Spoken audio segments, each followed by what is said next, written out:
Now you're $400,000 a month and you're growing more than ever and you're helping out more people more than ever. What drives you though? You get to a certain point where you can't be driven by money anymore. It stops being about the money and what it does for you, and it starts being about what it does for other people. Would you say it's harder to stick to your values at $400,000 a month than when you were at $10,000 a month? People say money doesn't change who you are, it just amplifies it. I actually don't agree with that. I think it absolutely changes who you are, because the way you make decisions is completely different. If you were a music producer, how would you sell your beats to musicians? I am the best salesperson under 20 years old in the whole fucking world. There's a heaven and there's a hell. I believe that we get punished by our sins, not for our sins. Isn't that the most spiritual thing anyway? That's pain and pleasure, all based on consequence. What is the best path from going to 0 to 10K a month as a broke 20 years old who's antisocial? Number one. Yo, what is up, everybody? Welcome to another podcast. This is the 10th episode of my podcast. And for the 10th episode, I'm bringing none other but Andreas Contreras-Grassi. Andreas makes $400,000 a month through sales at 18 years old, not from marketing, not from selling courses or whatever. And he helps over 20,000 sales reps for free on his team called Impact. Andreas, pleasure to meet you, brother. If you could give a quick background on your story of how you got to $400,000 a month at 18. I guess my brief synopsis would be, I'm 18 now. I started when I was 16, and back then I was a normal high school student, right? Like going to math class, doing the normal stuff. I was actually planning to be an engineer back then. Obviously, that didn't work out. I started there, got into sales, got into business, the whole 9 yards. Ended up working for a company that was doing about like $2-3 million a month. Became the top rep there, out collecting the rest of that team 8 versus 1. Ended up running that company alongside Yosh, my business partner. Got into its highest month ever, like just over $4 million cash collected in a month. Left, started Impact. That's when I was 17. Left, started Impact team. And now we've gotten it to, I heard this morning, 37,000 members in 6 months and just under $500,000 a month. So that is insane. That's literally insane. And the value that's provided in Impact, by the way, like just genuinely speaking, it just supersedes anything else. But yeah, like as a 16-year-old getting into business, that's like not very common. Like what kind of kicked you into that, hey, I need to start making money and just get into business? From a very young, so I was always extremely competitive. And at the beginning, my vehicle for that became soccer.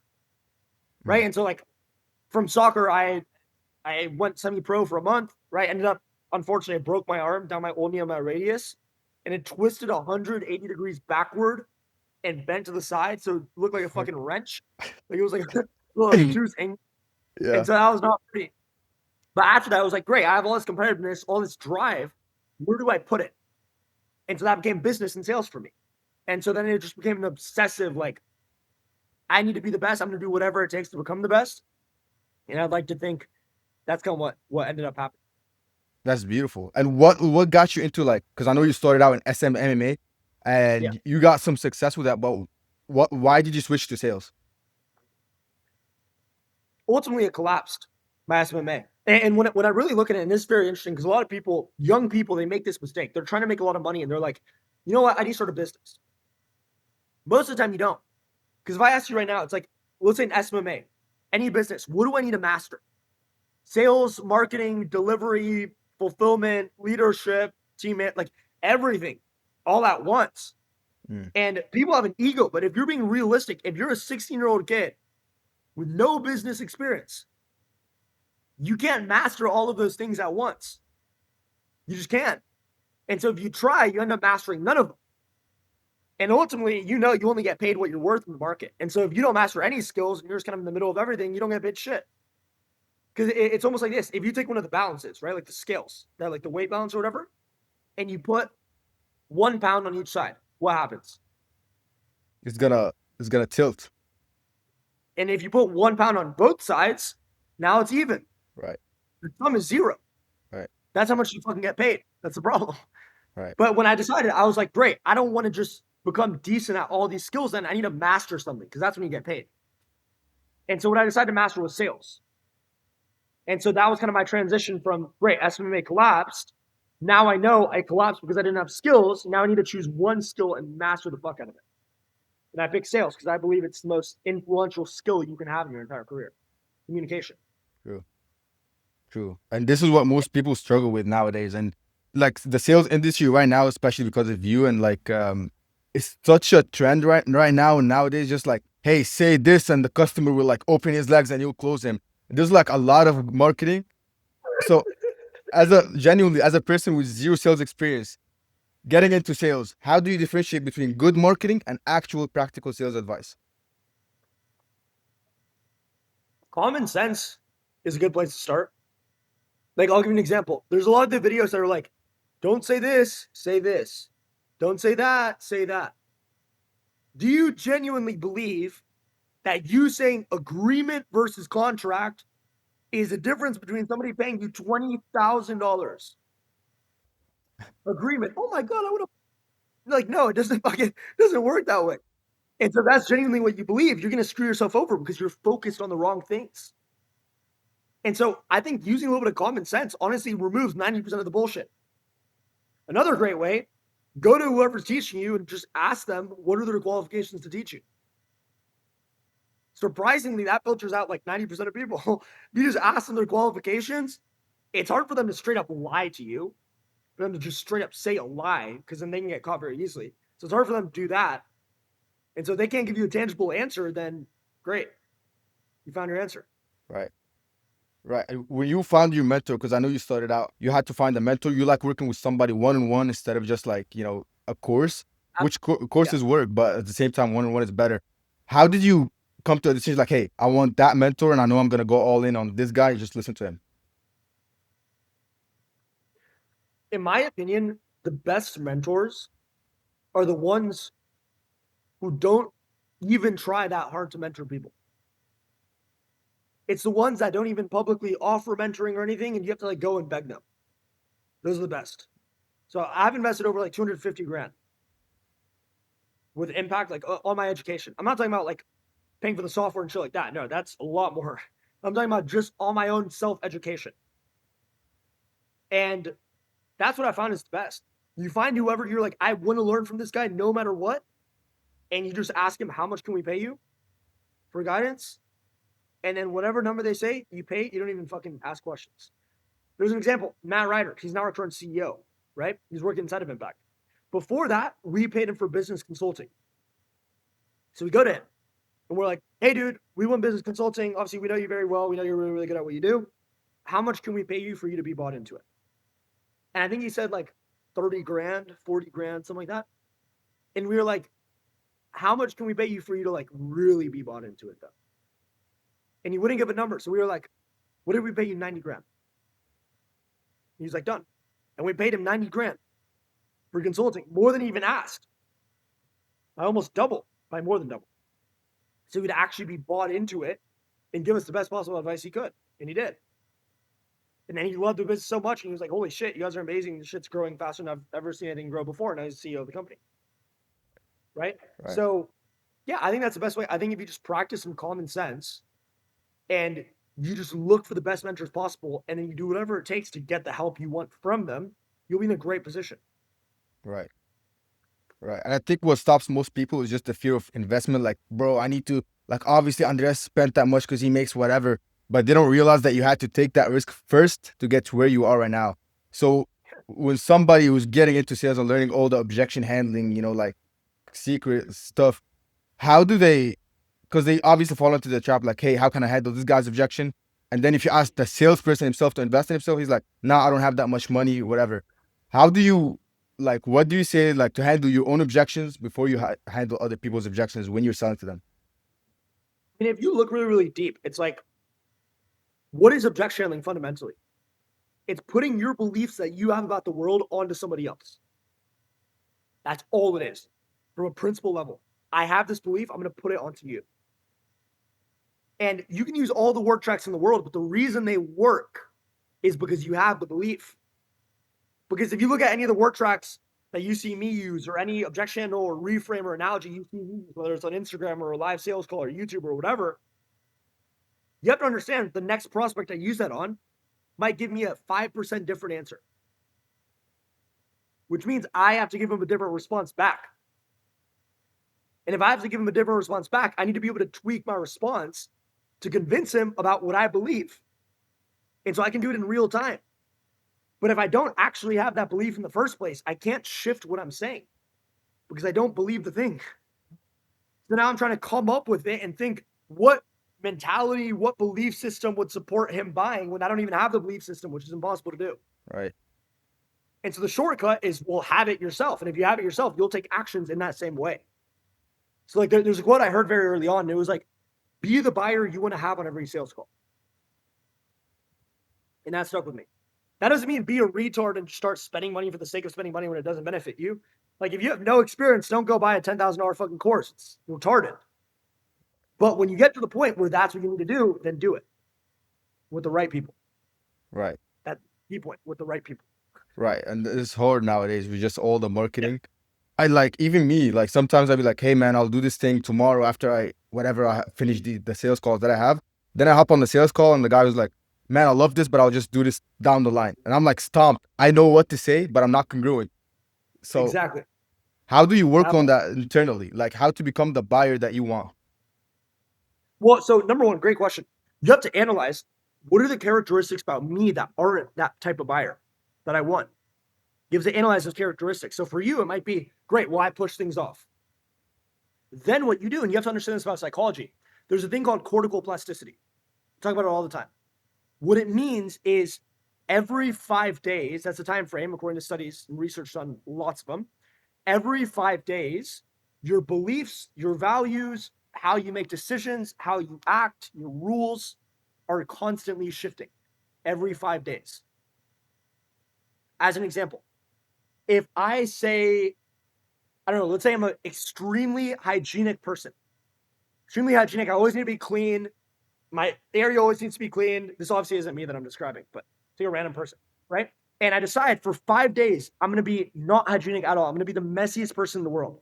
And I don't take a single break. Every second, every minute of those 5 days, I am not hygienic at all. After 5 days, that starts to settle in and become part of who I am. So I no longer have to think I'm not going to be hygienic. That's my default setting. It's kind of like if you take like a, I don't know, a rubber band and you stretch it out, right? You stretch it out. When you let go, what happens? It goes back to its default position. Yeah. It goes back to the default. Now it's just Yeah. a fucking circle. Yeah. If you stretch it all the way until it breaks, well, now it won't go back to the circle. Now it's a string. It's something else. That's how your brain works with cortical plasticity. So that's essentially what you're trying to do, is you're trying to break that rubber band for whatever belief or system or decision-making process you have until you have a new default. And that happens every 5 days. So if you ask me, how do I change those things? Number one, you identify what are the parts of me that are not what I would want to see in a buyer. And once you identify that, then number two, it's like, okay, if I wasn't this kind of person and I was the opposite, how would every single action I do be? How would all of my actions be? How would I act throughout the day? When I wake up, before I go to bed, when I'm hanging out with friends, how would I be as a person? And then you force yourself, this is the hard part, you force yourself for 5 days to only be that kind of person. And again, after 5 days, that becomes your default setting. Now you just keep doing it and it'll stay who you are. And it won't be you forcing it, it'll just be who you naturally are. So it's not difficult anymore. That's beautiful. I never really heard that before. Yeah, psychology. I know that you studied. She knows psychology and they're not just giving sales tips online. Right, right, like the dark arts of sales. I know that you studied Sigmund Freud, and I guess like this is a smooth transition. How did this translate into sales? Because I know that you're kind of obsessed with the competitiveness and just like really being a student of the game. How did Sigmund Freud's studies from over 100 years ago translate into your profession, that's sales right now, 2026? So it's really, really interesting because a lot of people think of Sigmund Freud as this guy who was alive 100 years ago and outdated and all this stuff. He gets pushed down by history books nowadays and psychology books because, I mean, he was a pedophile, to be fair. So, like, fine, we can push him down a little bit, right? So they push him down and they're like, oh, he didn't exist, not important, whatever. But everything in psychology is all in basis of his studies. Without him, psychology today would not be the same at all. Zero. And so all modern psychology is built on a foundation, on bedrock of Sigmund Freud and Carl Jung. But Carl Jung was even a disciple of Sigmund Freud. He was also a pedophile. So I guess he learned too much. It's all on the foundation of that. Oh. And so if you study him, you start to learn all about identity stuff, for example. It's like his famous quote that you probably heard me say it a million times. The strongest power in the human conscious is your ability to act in who you believe you are, in accordance with who you believe you are, your identity, right? Pain and pleasure principle. Most of that stuff came from him. The id, the ego, the superego. All that shit came from him. That's all in basis of the pain and pleasure principle. What actually drives people to act in certain ways? How does their mind work? If you understand how people make decisions, you can manipulate their thought process and what they value to make them make the decisions differently. Right? If I talk about, I'll give you an example. If we're talking about 6 human needs, that's another thing you hear me talk about all the time: certainty, uncertainty, significance, growth, love, contribution. If I know somebody's human belief is, or human need, I mean, is certainty, that's probably not somebody who's going to spend $20,000 on a course at the end of a 45-minute call, because they're fully dug into certainty. Now, there's 2 routes I can take then. Number one, I can try and change their need. That's very difficult to do in a 45-minute call. Or number 2, I can change the representation of their need. Meaning, somebody could be like, I feel that staying in my job is extremely certain. And if what they value is certainty, that means they're going to stay in their job. Somebody else could say, I value certainty and I hate my job so much that there's more certainty in starting a business than there is in my job. So that same person driven by certainty is now going to act because they get the certainty from a different thing. Mm. And so the way that relates to pain and pleasure principle that I was talking about a second ago, which Sigmund Freud studied a ton of that, is how do you create that pain in people now? Because that's the leverage that changes beliefs and how people act. Right? So if I understand that from a fundamental perspective of how to create the pain, the problems in somebody's mind, then when I'm on a sales call with them, I can associate so much pain with their current belief, with their current action, with their current job, whatever it is, to make them, again, feel like starting the business, paying for the course, paying for the program, getting the fitness coaching is the more certain thing to do. And that's when they buy. So there's a lot of different aspects that you can take from people like that. I typically don't recommend if you're starting out in sales to try learning that stuff because it is very in-depth. It takes an extreme amount of reading and understanding and piecing shit together and all kinds of stuff, which isn't as important as like knowing the basic script and tonality, body language, etc. But once you get to a certain level, it is very important. And that's what I'm obsessed with now. Because I want to obviously serve impact team as well as possible. So I need to master this stuff even at a deeper level than I already do. I meet up with people with PhDs in psychology. I speak with them. I debate them, and I win every time, right? But I debate them. I speak like, just master this shit. Beautiful. Yeah, beautiful. Even like just from the essence of the civilization, like humans in general, like we always have a heaven and hell. Like any religion, there's a heaven and there's a hell. Like Yeah. I believe that we get punished by our sins, not for our sins. That's just like so And you isn't that the most spiritual thing, anyways? right. That's pain and pleasure, all based on consequence. And so what you have to understand is the reason, take somebody religious. If you look at like the disciples or whatever in Christianity, in the Bible, that died, that were told to renounce Jesus and they would be saved and they wouldn't get killed. They're like, nope, I love Jesus. Job. Now they're dead. Why did they do that? It's because they associated so much pleasure with going to heaven, so much pain with going to hell and renouncing Jesus that their faith allowed them to do that. Imagine if you could create that level of understanding, of visualization, every prospect about the consequence in the future base. If you could get somebody to fucking die, I think you can get somebody to spend $10,000. That's bro. Your analogies are just like the best in the game, like 110%. Genuinely, I don't hear anything like this. I'm not to glaze, but you handle like I don't know if you had to guess how many calls that you have like in the past 2 years. Dude, fuck me if I know. I don't even know. I'm like, dude, let me do some. I'll try and do some quick math. I know that you spent 48 hours straight selling, which is Close. bro. Yep. Let's see. Oh, dude, I can't even calculate. Over 50,000. Oh my god, bro. Over 50,000. Now, a lot of those aren't like some of those weren't 1 hour sales calls entirely. Some were triages and other stuff like that, but over 40, over 40,000, 50,000. Yeah, if you just say 50,000 calls each, at least each call is like 10 minutes, or let's say 5 minutes. That's like you probably spent Yeah. 6 months just. Remember, I was taking calls 18 hours a day, 7 days a week for a long fucking time. Yeah, it's not surprising you are where you are right now, making $400,000, almost half a million at 18, which Yeah. is like the next level. Most people, like, because we're kind of going back to like consequencing and like motivation, internal motivation. Most people are motivated by money. That's not a good thing or a bad thing, but people are No, inclined to make it out of need, out of like, hey man, I need to make enough money, absolutely. not more money. But now you're $400,000 a month and you're growing more than ever and you're helping out more people more than ever. What Yeah. drives you though? Because I know it's competitiveness, but like deep down for you personally. Because if you really think about it, poor people or people without money who are broke, who aren't where they want to be, are the laziest fucking people on earth. Like people don't understand this. A lot of people go, I want to get to 10K a month so bad. Number one, they don't actually want to get there that bad, or they already would have. Number two, the drive and the motivation I had to get to 10K a month is because I was that hungry type of person to get there.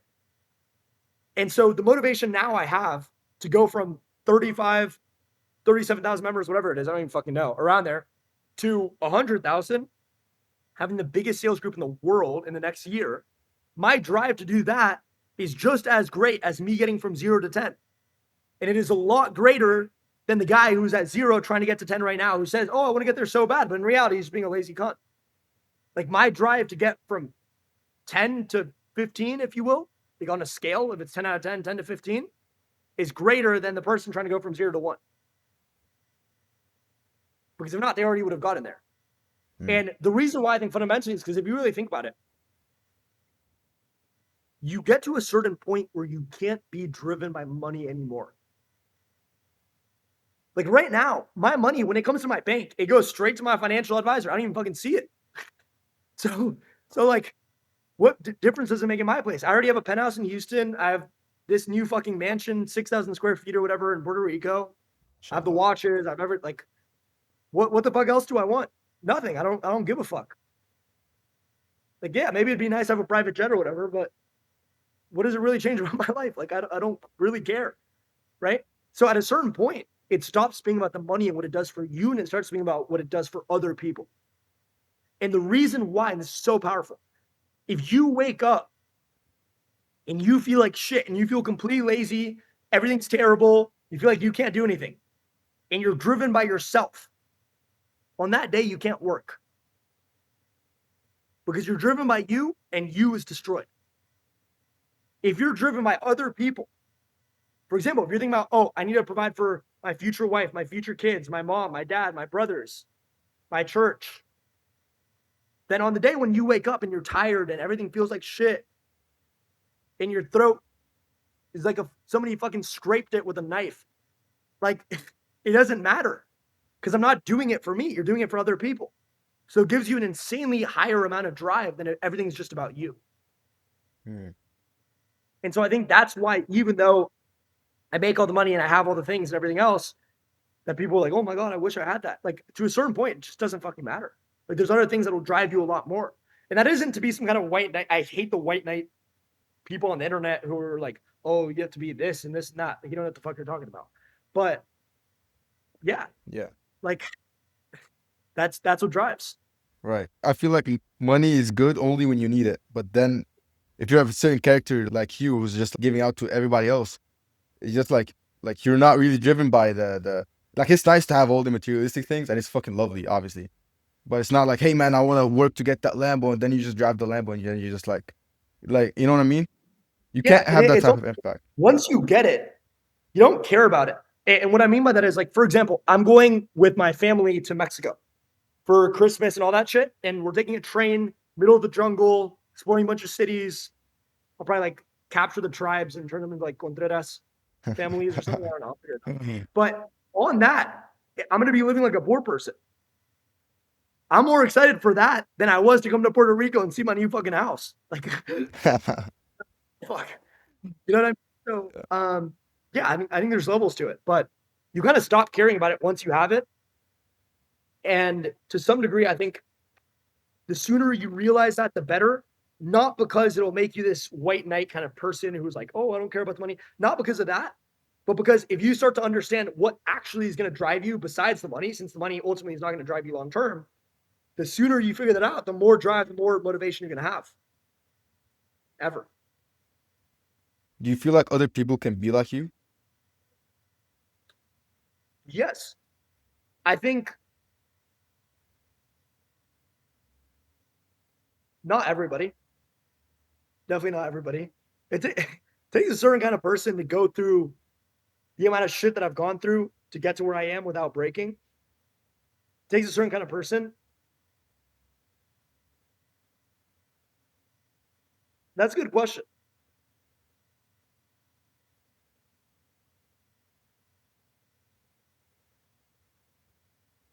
I think anybody can get at least close. I'm still going to beat them. Let's be Yeah, real. yeah, Let's be honest. yeah. But like they can get close. They can get near there. That's because you coach like 30 right now. You're coaching a shit ton of people, so now Yeah. they know what to do and like how to do and everything that you're doing, but they're just not doing it. How do you get somebody like one of your students to do what you're trying, like the right thing? Because sometimes most people fall into this analysis paralysis, this mental masturbation of just listening to Alex Hormozy, reading all the books, but they just can't do the fucking work. How do you get them to do the work? That's honestly that's the hardest question I could ever be asked. Because like, and because a lot of people hearing this are probably thinking, "Oh, students, like he's selling some course or no." It's 37,000 people in a group that's free, and it's very hard to make people do shit when they haven't paid any money and they're young and you can't speak with all of them one on one. You can try, but there's not a lot you can do. I think two things. Number one is gamification. So if you can make that the most fun thing that they do, they're going to do it. Right. And that's why I spent tens of thousands of dollars on a software that I'm giving out completely for free. I'll announce this now with you. Why the fuck not? That's why it's being given to everybody for free on Christmas Day. Real quick, if you're a musician and you want to make music full time and replace your job and actually make full time income from music, I just dropped a free networking course. It covers everything of how I went number 19 on the Billboard Top 100, how I got a gold plaque, how I'm locked in with Murder Beats, Anya Banks, the biggest producers and artists in the world, simply from cold outreach. One of my students just used this info that I'm gonna give you guys for free, and he just hit 9K a month in only 50 days of working one-on-one with me. It is simple. It covers everything from Instagram DMs. If you suck at networking, if you're anti-social, I don't care if you're if you're a horse, if you're a grandma, you can use this exact info. And you will get at least one major placement from this, and you will land more connections than you ever dreamed of. It will break a lot of limiting beliefs that you have. Everything is free. I don't want your money. Check the description, the free networking course, and let's continue with the podcast. You just give me an idea.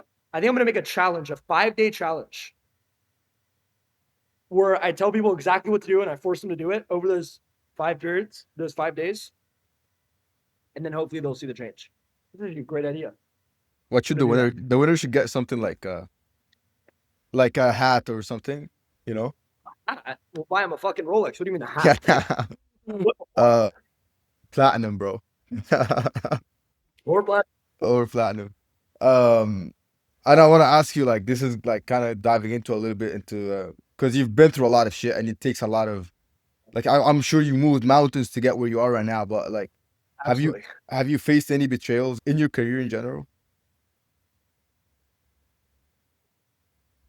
I think I've had an intuition about people, which has protected me a lot. So I've never really fully invested in somebody to where they could even betray me.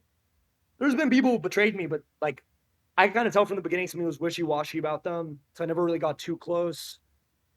And so like one example, I started a software company a year ago. It's called leadsinger.com. And I partnered with this guy, but I could tell something was a little bit off about him. So I didn't give him any of my passwords. He didn't really have a lot of shared stuff, etc. And so obviously I promoted the fuck out of it and I did it well. And we got, I forget how much, we got a couple thousand users, I believe. Like it was going good, a couple thousand, like that's not easy on the software.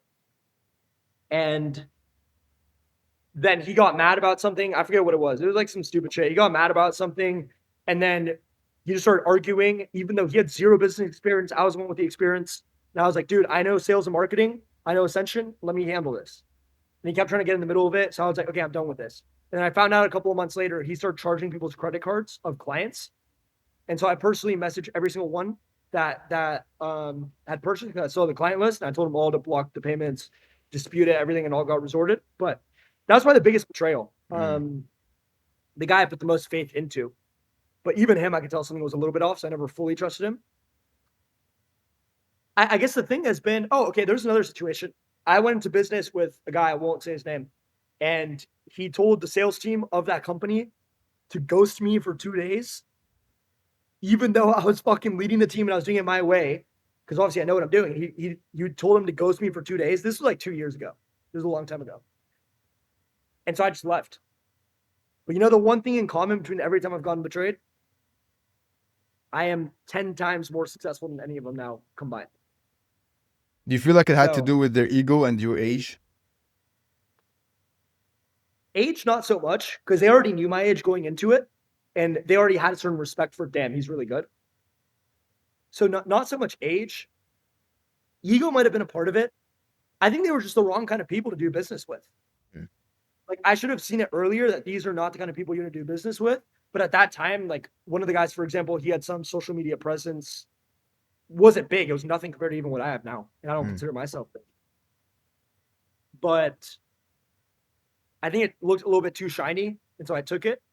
I learned a lot from it, though. So I'm actually glad. Yeah. But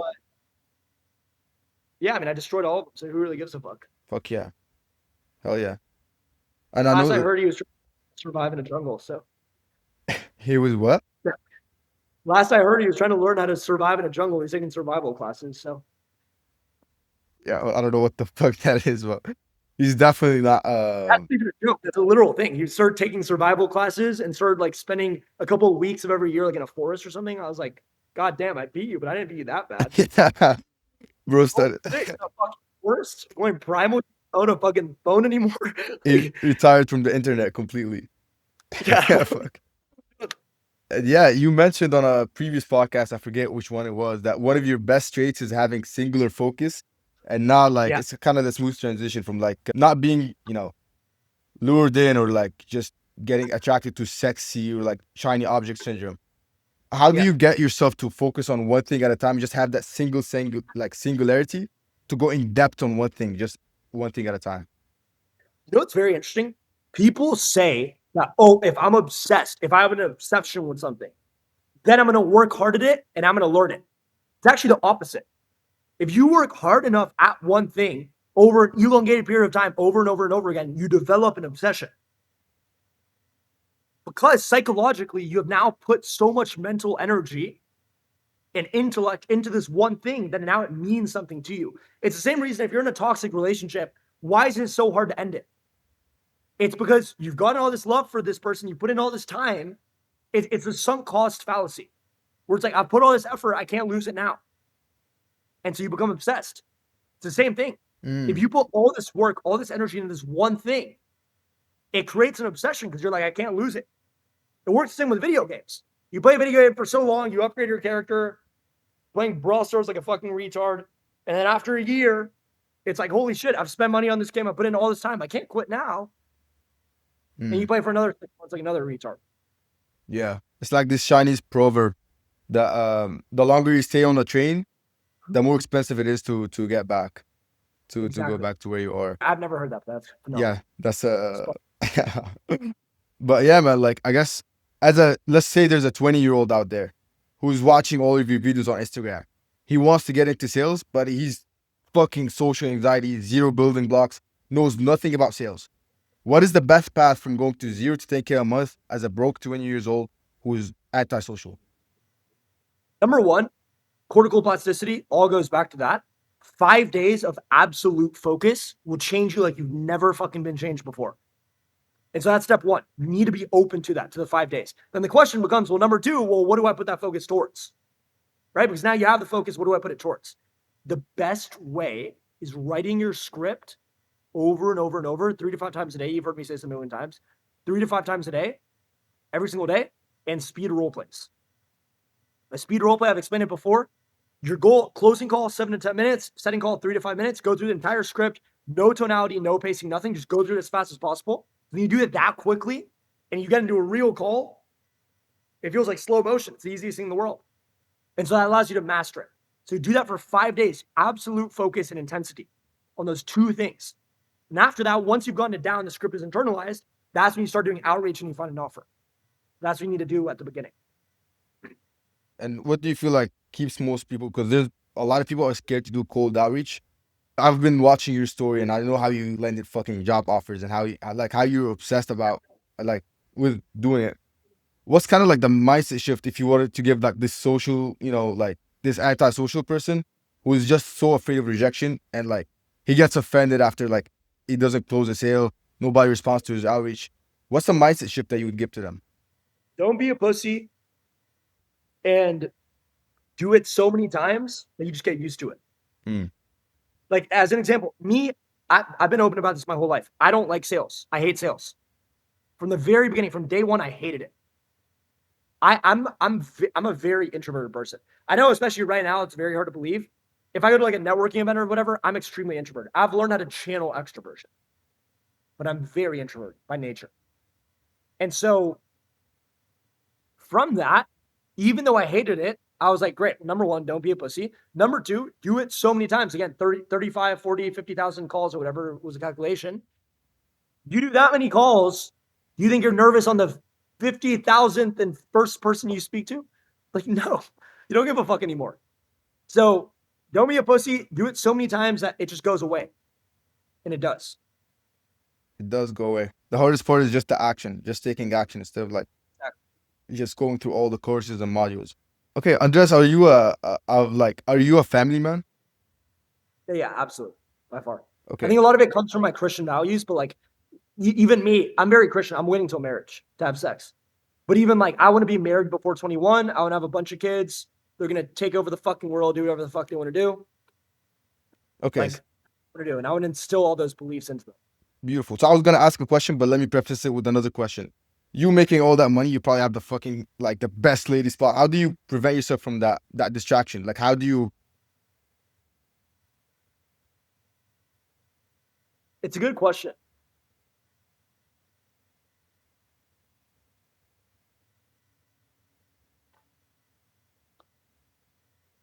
You stumped me.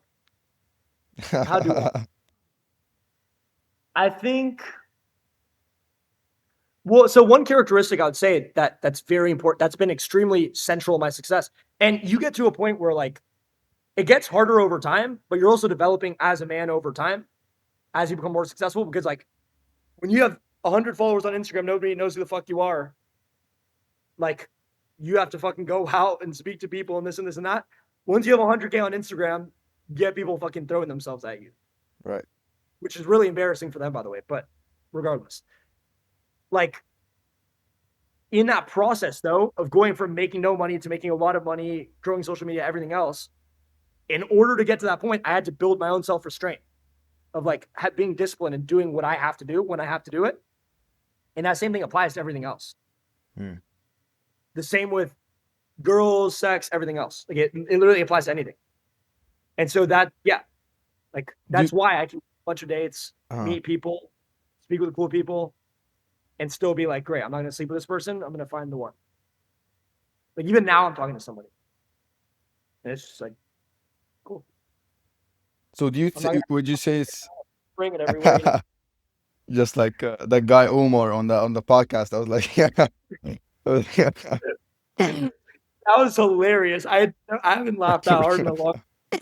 So would you say it's harder to stick to your values at $400,000 a month than when you were at $10,000 a month? So people say money doesn't change who you are, it just amplifies it. I actually don't agree with that. I think it absolutely changes who you are because the way you make decisions is completely different, right? So I think it has gotten harder. However, because of what I was talking about, the self-restraint, I'm still able to control what I'm able to do with that money to make sure I'm using it for good rather than for bad. Like I'm still able to control that. There is a quote though that I heard once, and I really liked it. It was from Tony Robbins. He said, if you don't donate 10 cents out of a dollar you make, you won't donate 10 million out of 100 million or 100 million out of a billion. because that's a lot harder. Right. To donate 100 million out of a billion than it is 10 cents out of a dollar. Right. And so you got to start small from when you're at the very beginning. You have to be very careful that your morals are all aligned from day one, because it'll only get harder to maintain them. It doesn't mean you can't. And as you develop self-restraint, like I was saying, you still will be able to, but you got to make sure they're all in alignment from day one. It's not something you develop as you make the money. Right. It's like the investment where people are like, hey, I'm gonna make money, then invest. Or it's the same exact shit. Like, hey, when I make money, I'm gonna help this guy out. But like, if you can just help him with just even if you're like completely broke, just help him out with a compliment, just like open the door. This is also charity. That is, yeah, absolutely. That's beautiful. Yeah. That's exactly what I mean. And it's the little thing. Like I have little habits now that I pick. Like I go to the gas station, I see homeless guys outside. I'll buy them a water, buy them a Coke, buy them a protein bar, or whatever, and bring it up. Like it's just a habit for me now. Right. That's a habit from day one when I was making $1,000 a month. Right. Because you view money as a sort of like, and I like, correct me if I'm wrong, as a sort of commitment. Like you hop in on all these sales calls. You don't see money as like this object that people worship, but you see it as a commitment. So when you're giving like, giving charity to somebody, you're like, hey man, like I'm committed to you. I don't know you, but I'm instilling faith in you. And I guess this is why like really the people who are in need, they genuinely value that. Because it's more of like this guy, this random guy that's like driving a Lambo or whatever, genuinely is committed to care for me. Now I should care out for myself. And this is the most beautiful part about charity.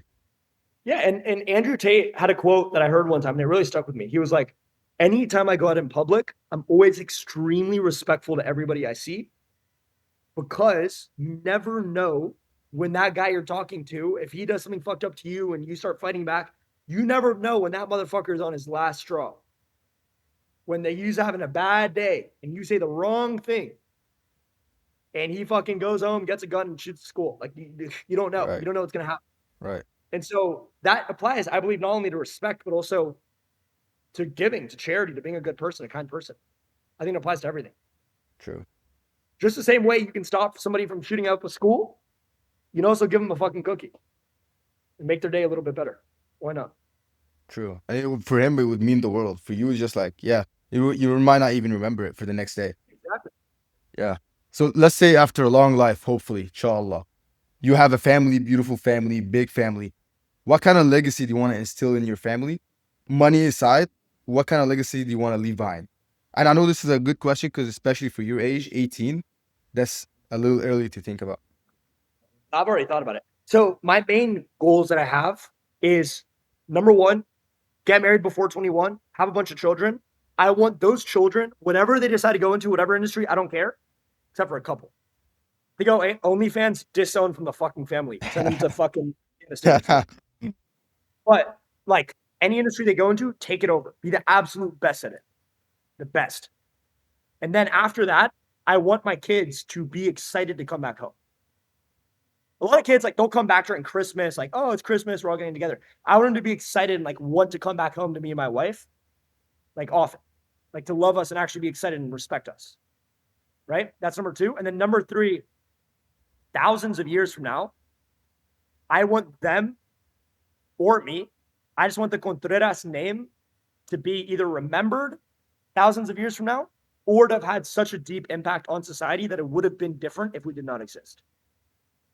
It doesn't have to be our name. Like, obviously, I think there is very important heritage in your name, your last name. And I think that's one thing that's been forgotten a lot in society, where people don't, like, people will take on their mother's last name as a kid. And it's like, what the fuck are you doing? Like, right. Be a man. I don't know what to say. But regardless if it's the name or somebody almost like Freud, where his name's going to be forgotten in 100 years probably by most people, but the impact he left will be there forever, and the world would have been different without him. That's what I want the Contreras name to do. That's beautiful and in depth as well. How large do you want your family to be? Like, just because, like, me personally, I want fucking 12 kids. Like, genuine. I'm not even just saying that for like the extreme, because I like that. Yeah. I think, I haven't thought about that a lot. I want at least 3. I know minimum 3. And probably like a maximum of like 8. And would you teach them sales? What? Would you teach them sales? Absolutely. Fuck yeah. Fuck yeah. Anything they do, like, if you want to be an engineer and you have an engineer who's nerdy on his computer, can't communicate, I have an idea. This and this and that. Nobody listens to him. If you have an engineer with the exact same skills, maybe he's even a worse programmer or a worse engineer, but he can be like, hey guys, I have an idea. We need to do this and this and that, and that's going to create this and this and that. People pay him, not the other guy. Right. So I'm going to teach them because what they do, it's going to be beneficial to them. What if your kid says, no, dad, I don't want an objection handled today? And you're going to whip his ass. You don't have a fucking choice, son. You don't have a fucking choice. All right. We'll learn sales one way or another. Yeah. This, like, our parents' generation, they just completely disregarded that sales is just like a necessary part. Because back in the day, 100 years ago, it was just like there was no, the business was sales. Like any business was just like sales. So they thought it was so inherent. You didn't need to teach it. Yeah, which is sad. But yeah, that's going to change. Yeah. It is changing with people like you, man. I also think, this might be controversial. I don't really give a fuck. I think kids should be beat to a certain degree. Like, I think they should be hit. If I wasn't hit by a fucking metal belt by my dad, there's a lot of lessons I wouldn't have learned. And I think the reason why, if you look at like the real world, right? In the real world, if you say the wrong thing to the wrong person on the street in a bar, what happens? You get your ass whooped. What is the point of childhood? It's to prepare you for the real world. So you usually should not be beat, and you absolutely should not be beat without any reason. But if you cross a certain line that in the real world would cause you to get beat up and sent to the fucking hospital, you need to learn, because I'd rather you get hit by a belt for crossing that line than not learning the line. And then in the real world, you do it and you get sent to the fucking hospital and you die. Right. And so I think there's kind of a balance to it, but yeah. Like there's obviously a balance, like just like disciplining your kid instead of just like, because there's like very like serious cases of just like parental violence or just like beating their heads and just that's terrible. Especially if it's for no reason or alcoholism or like that. That's the worst thing in the world. I think like God does not like that. That's why you see the kids that are doing jiu-jitsu at like 6 years old and like having black belts at 10 years. These are the nicest kids ever. They grow up to be like, respectful to women and everything. It's kind of like controlled punishment is better than just like wild, go to the world and just say like, fuck you. And then you get, you get destroyed. Yeah. Yeah. It's not a good place to be. Bro, this is genuinely always super fucking helpful, valuable, and entertaining talking to you. Like you have this, like, I know you're one of the best sales, like I think if there was a statistic, you're like the best under 20 salesperson in the world. And I believe you should claim that title. Like 100% you should claim that title. Because people will be pissed off at it. I know I am, and I can back it up. I have all the numbers to back it up, but like saying it, it's like, who gives a fuck? But I mean, I don't know anybody else who's been the top rep at a $40 million a year company at 17, out collecting the rest of the team 8 versus 1 combined. So genuinely, there's probably nobody else like in the whole world. I doubt there's anybody else. Yeah, you can just claim that title and like piss more people off. Like fuck it, like you're gonna. Well, to piss all of you guys watching this off, I am the best salesperson under 20 years old in the whole fucking world. Are you pissed yet? Yeah. Good. Yeah. Who can fucking say otherwise? And they're probably gonna find some other ways just to like attack you. It's not gonna be that. I don't even give a fuck anymore. It's pretty obvious. Like when you hear me talk or you hear other people talk, it's like if you're not complete retard, you can kind of see who knows what they're talking about. There's other people who absolutely know what they're talking about. Right? You can kind of like see it in people. If you just use common sense, you can kind of see it. The way I gauge it, how I listen to advice and pick like Andreas or Daniel J or whatever, I pick one person, I listen to him for 3 months, and then I check my bank account. So for some phases in this year, I was broke as fuck. But it's because I was watching this guy. I was like, why? How is this guy making all that sales on Instagram? And I'm saying the same shit, and the guy's hanging up on me. That's a good way to gauge it. Just only listen to one person for a certain amount of time. I would do 3 months. That's kind of crazy, but I'd do like, I don't know, a fucking month or something. See where you're at and then choose. Watch your bank account. Yeah. All right. To end this off, I'm a music producer. I work with the biggest artists in the world. A lot of the music community is 20-year-olds, 22-year-olds who don't know nothing about business. So I got to ask you this. How would you, if you were a music producer, how would you sell your beats to musicians? Music producer trying to sell beats to musicians. Let's see. Yes. Number one, content. That is by far the highest leverage you can do. By far, not even close. Content. Right? Number two, network.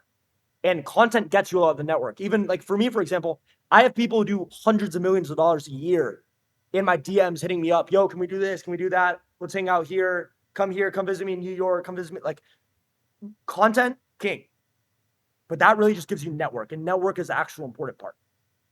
Right? Because when you have the network and you learn all of that, like it's insanely beneficial. The other thing, get a lot of reps. So in order to be good at networking and stuff like me, I'm very introverted by nature. I had to learn to channel my extroversion. So I meet different people. Like I would very intentionally go to a lot of dinners, go to a lot of coffees, go to a lot of lunches, just to get better at doing them.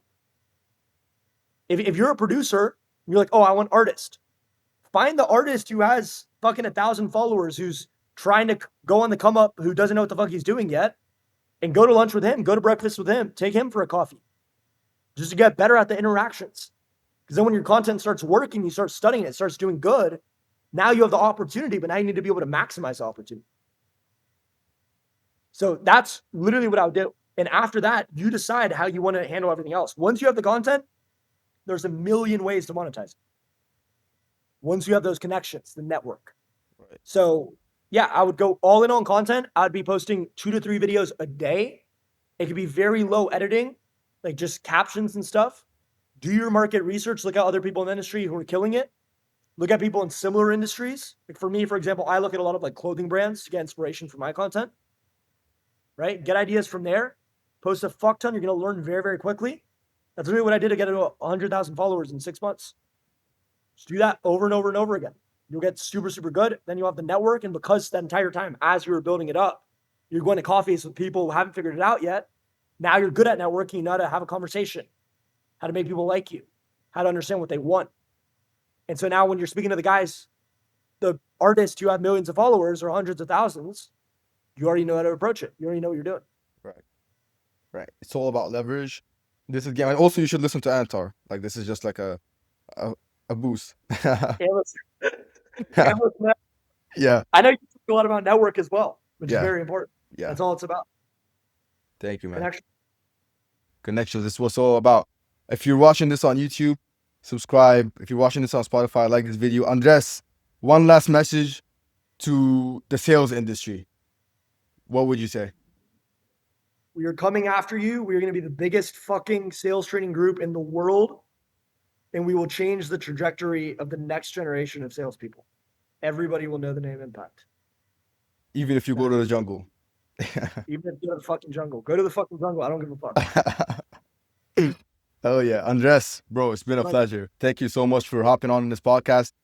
Man, I don't want to take too long. I know that you're kind of sick, but like you gave it your all, and genuinely everybody watching, this is just like entrepreneurship, business, mindset, values. This is a whole masterclass on life. This is life, bro. And you have like that one thing that's like, you can't fake it, man. Like you genuinely can't fake it. So thank you for chasing your dreams and living for other people, man. I appreciate hopping on. Thank you, brother. Thank you for having me, bro. If you enjoyed this podcast with me and Andreas Contreras-Grassi, like and subscribe for more. I love doing these podcasts for you guys, and I love you guys. Check the description for the free networking course. And other than that, remember, things won't work out until you do.